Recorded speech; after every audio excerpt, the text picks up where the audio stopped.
Thomas says, I got to see it. I got to touch it. Nope, I'm not going to believe it unless I can do these things. And I want you to understand this, that Thomas had real questions. It was a real questions. And Jesus didn't push him away for that. Jesus met him right there, right where he was at. He wasn't afraid of the hard questions. But I want you to also notice this. He didn't leave Thomas there. He called him to take a step. Watch this. It says in verse 26, it says, now, after 8 days, his disciples were again inside, and Thomas was with them this time. And Jesus shows back up. Jesus came, and the doors being shut, and all of a sudden he stood in the midst. And he said to them, peace to you.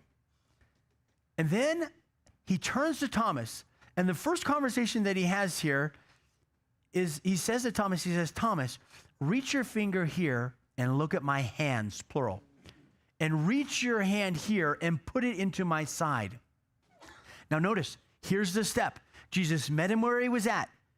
Thomas was in this place where he was a skeptic, where he had some hard questions, where he wasn't going to believe. He needed something here. Jesus met him right there. Jesus didn't condemn him right there, but Jesus met him there, and then he called him into a step. Look at how the verse ends. He says, do not be unbelieving, but believing. There's steps of faith that God desires to call you into.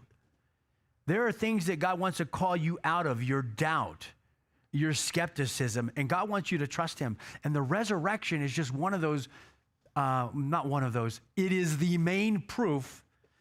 It is everything hinges on the resurrection of Christ.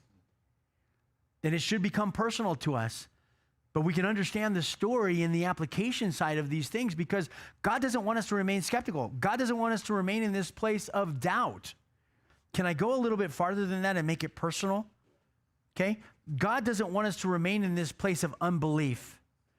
Because as we've learned in this fellowship here in the more recent days, that unbelief isn't standing in the dark with questions, it's standing in the light and refusing to move.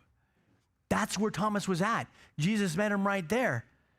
And he says, come on, Thomas, you down, come and touch these things. And then he told him, don't be unbelieving, but believing. Don't remain in a place of darkness. Don't remain in this place to where you're hesitating to surrender. No. So many times that unbelief is not about, well, I need more evidence. So many times unbelief is just simply about the fact that you won't surrender to Christ.